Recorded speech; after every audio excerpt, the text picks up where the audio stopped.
মাংস ৰেচিপি এইটো আপোনালোকে ট্ৰাই কৰিব আৰু এইটো ধুনীয়াকৈ টেষ্ট কৰিবগৈ লাগে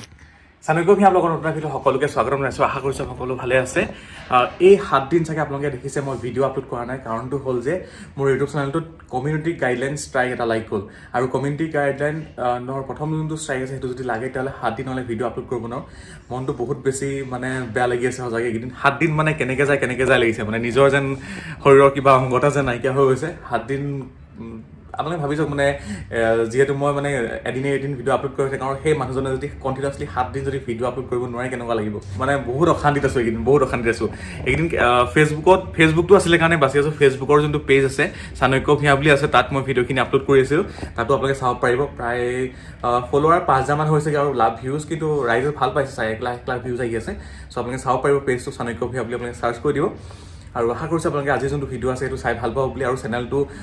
অলপ ভিডিঅ'টো শ্বেয়াৰ কৰি দিব বুলি যাত মানে কি হৈ যায় কমিউনিটি গাইডলাইন ষ্ট্ৰাইক যেতিয়া লাগি যায় চেনেলটো অকণমান ডাউন হৈ যায় চ' আপোনালোকে এই ক্ষেত্ৰত সহায় কৰোঁ বুলি আশা কৰিলোঁ কাৰণ 7 দিন যিহেতু ভিডিঅ' আপলোড কৰা নাই মানুহে নটিফিকেশ্যনবিলাক নাপাব পাৰে চ' আপোনালোকে অলপ শ্বেয়াৰ কৰি মেলি সহায় কৰি দিব যাতে আগৰ নিচিনা হয়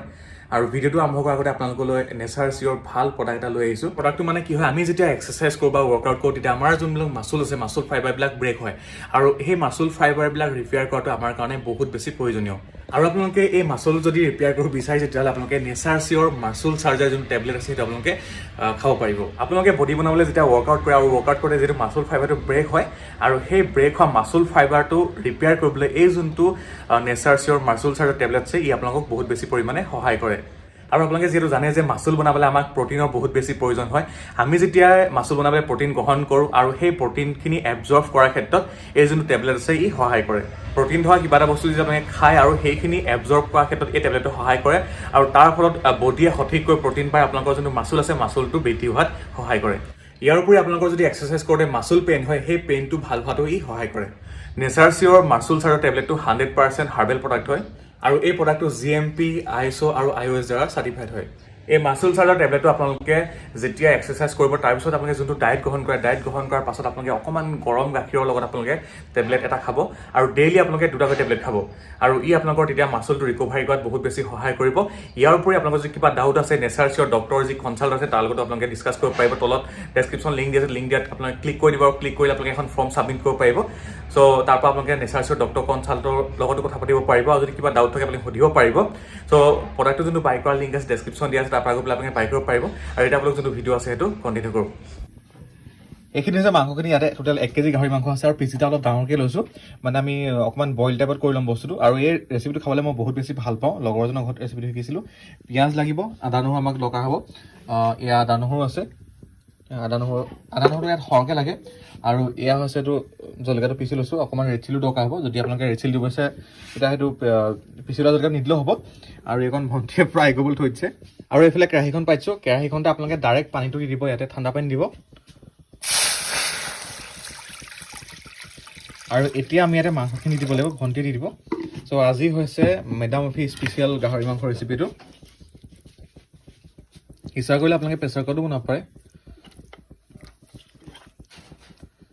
আমি এক্সট্ৰা তেল নিদিওঁ কেৱল মাত্ৰ মাংসৰ পৰা যোনটো তেল ওলায় সেইটোতে বনাম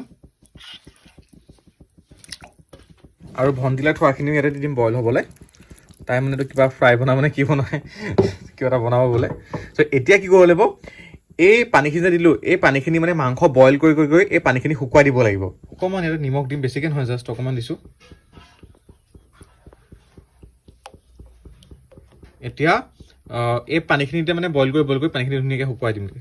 তাৰপিছত বাকীখিনি বস্তু দিব লাগিব বিৰাট টেষ্টি হয় ৰেচিপিটো আপোনালোকে ট্ৰাই কৰিব আৰু ইয়াত ধুনীয়াকৈ মাংসখিনি বইল হৈ আছে আপোনালোকে এই যোনখিনি যে ফেনখিনি এনেকৈ কাঢ়ি থাকিব ওপৰত যে ফেনখিনি যে উঠি গৈছে এইখিনি আপোনালোকে হেতা এখন লৈ পেলাই উঠাই থাকিব পানীখিনি পূৰা শুকুৱাই দিমগৈ মাংসটো তেতিয়া ধুনীয়া ছফ্ট হৈ যাব আৰু আধা সিজোতে আমি আলুখিনি দি দিব লাগিব দুটা আলু কাটি দিছোঁ ডাঙৰ চাইজৰ আলুখিনি কাটি পেলাই দি দিম এতিয়া পানীখিনি আৰু শুকুৱাব লাগিব আধাখিনি শুকাই লওক পানী আৰু মাংসখিনি পানীখিনি আধাখিনি শুকালে এতিয়া আমি ইয়াতে আলুখিনি দি দিব লাগিব আৰু মাংসত আলু দিলে বৰ ধুনীয়া লাগে খাই পেলাই আলুবিলাক আপোনালোকে অকণমান ডাঙৰকৈ ল'ব চাইজটো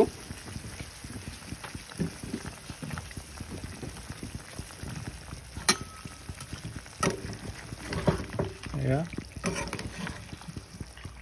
ধুনীয়া সফ্ট হৈ যাবগৈ একদম মাংসটো।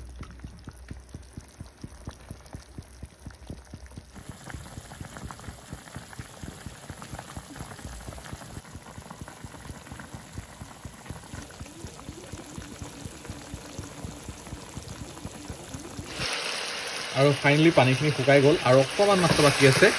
এতিয়া মাংসৰ পৰা তেল লোৱা আৰম্ভ হৈ যাব। আমি মাংসৰ পৰা যোন তেল ওলাব সেই তেলটোতে আমি বস্তুখিনি বনাব লাগিব,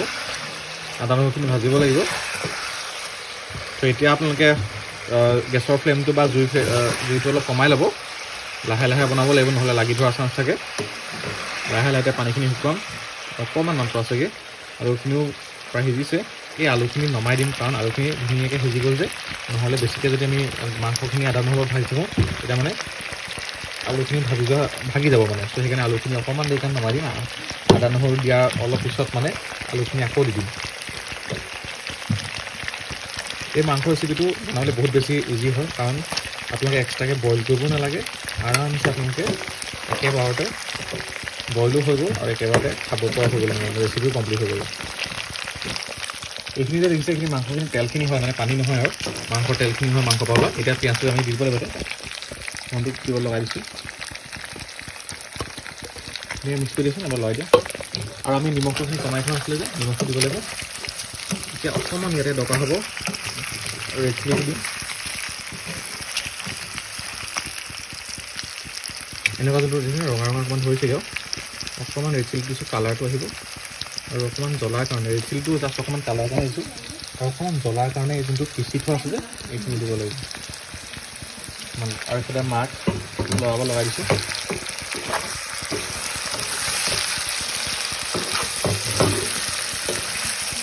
আৰু এতিয়া জোখ অনুযায়ী নিমখ, অথনি যিহেতু নিমখ অলপ দিয়া আছিলে সেইকাৰণে এতিয়া কমাই দিছোঁ। নিমখ দিয়াৰ পিছত আপোনালোকে ধুনীয়াকৈ এনেকৈ চাই থাকিব। পিঁয়াজখিনি অকণমান গৰমকৈ ভাজিব লাগিব, তাৰপিছত আদা নহৰুখিনি দিব লাগিব। আৰু এইখিনিতে অকণমান ধনিয়া পাউডাৰ দিম, ধনিয়া পাউডাৰ দি আকৌ অকণমান ভাজিব লাগিব। ধনিয়া পাউডাৰটো বেছিকৈ নালাগে, জিৰা আপোনালোকে নিদিব, কেৱল মাত্ৰ ধনিয়া দিব, ইয়াতে জিৰা নালাগে। ধনিয়া দিছোঁ অকণমান, জিৰা দিব নালাগে এইটো ৰেচিপিত।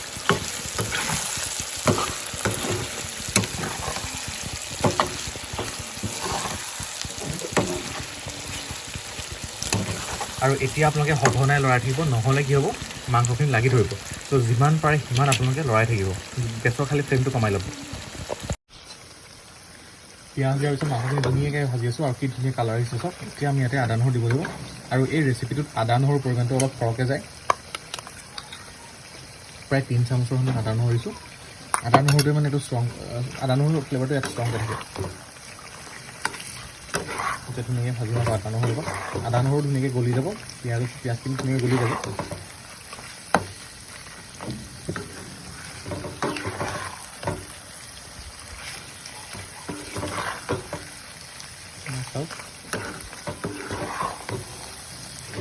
ইয়াত আৰু এক্সট্ৰা কোনো ধৰণৰ পানী এড কৰিব নালাগে। ইয়াৰ পৰা যোনখিনি যে ৰসখিনি জ্বলাই আছে, গাহৰি যোনখিনি তেলখিনি যে, সেই তেলখিনিয়ে খাব।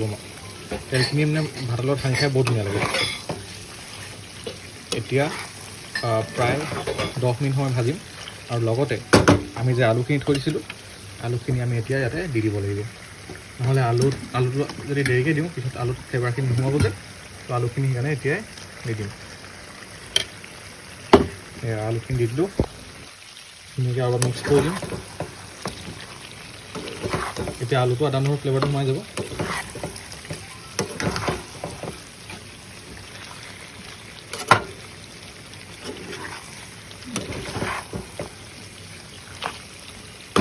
অকণমান ঢাকনাখন মাৰি শ্ল' কুক কৰি থাকিম ধুনীয়াকৈ। আৰু ফাইনেলি আমাৰ যি ৰেচিপি আছে সেয়া ৰেডি হৈ গ'ল। কি ধুনীয়া লাগিছে চব, মেডাম এফি স্পেচিয়েল গাহৰি মাংস ৰেচিপি। এইটো আপোনালোকে ট্ৰাই কৰিব,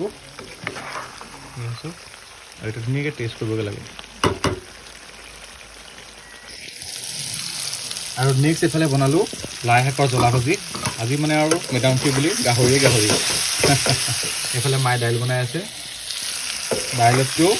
গাহৰিয়ে খাব লাগিব আজি মেডাম এফি বুলি। লাই শাকৰ লগত খোৱা মজাই বেলেগ একদম। চাওক কি ধুনীয়া লাগিছে।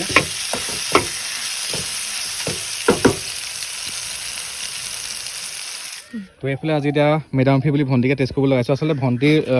লগৰ ল'ৰা ছোৱালী আহিছে আৰু সেইকাৰণে আজি গাহৰি মাংস আনি বোলো খানাটো খোৱা যাওক এতিয়া এই লাহেকণ খাই লওক অকণমান আছে এখন জলকীয়া ভাজিটো খাই লওঁ প্ৰথমতে এয়া হৈছে লাহেকৰ জ্বলা ভাজি পুৰা গৰম হৈ আছে ডাইৰেক্ট কেৰাহীৰ পৰা নমাই আনিছোঁ লাহেকণেই খাই লওঁ অঁ গোন্ধটো ধুনীয়া ওলাইছে হৈছে ইয়াক দিব লাগিব কেনেকুৱা হৈছে মজা এনেও লাহেকৈ গাহৰি মাংস এইটো ক'বই নালাগে আৰু পুৰা মানে তেল আছে আজি মাংসটো ধুনীয়া একদম লোকেল গাহৰি আনিছোঁ এই কি ভৰিতে মাৰিছে মেকুৰীটো বেয়া বস্তু মেকুৰীয়ে পৰা মোক বেজি ল'ব লগা কৰি থৈছে একো হেৰি আচুৰিছিলে পুৰা তেলৰ সৈতে খাই লৈছোঁ ৰেচিপিটো খাবলৈ বহুত বেছি টেষ্টি হয় আপোনালোকে এনেকৈ বনাই চাব ইয়াত খালি আপোনালোকে জিৰাটো নিদিব ধনিয়া পাউডাৰ দিব কেৱল মাত্ৰ আলু পিচ লৈ লওঁ সানি লোৱা তেলটো সানি লোৱা এই তেলটো মানে সানি ইয়াত মজা লাগে তেলটো সানি আলু অকণ সানি ল'ব লাগে এবাৰ লৈ লৈছোঁ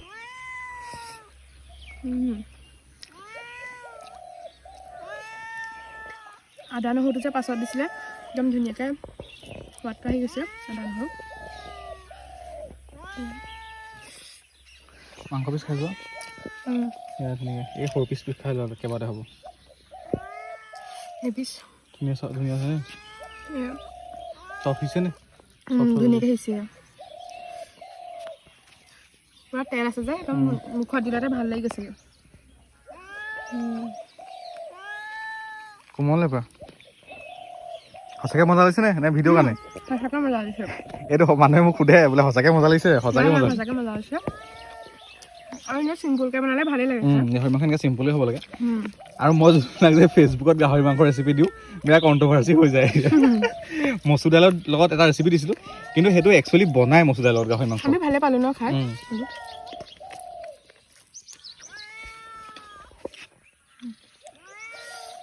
চ' ধুনীয়াকৈ তাই এতিয়া এইখিনি খাই মেলি লওক আৰু ইয়াকো খুৱাব লাগিব নহ'লে আৰু পিছ খাই দেখাই দিয়া অ'কে আজি ভিডিঅ'টো ইমান আছিলে আশা কৰিলোঁ আপুনি ভিডিঅ' চাই ভাল পালে বুলি যদি ভাল পালে লাইক আৰু শ্বেয়াৰ কৰিব নাপাহৰিব এই যোনটো ৰেচিপি আছে সেইটো আপোনালোকে ট্ৰাই কৰোঁ বুলি আশা কৰিলোঁ চ' আজিলৈ আহিছোঁ তেতিয়াহ'লে সদায় কৰাতে নিজৰ বিশ্বাস ৰাখিব ভগৱানৰ নামত কাম কৰি যাব এদিন সফল হ'বই আৰু সদায় হাঁহি থাকিবলৈ চেষ্টা কৰিব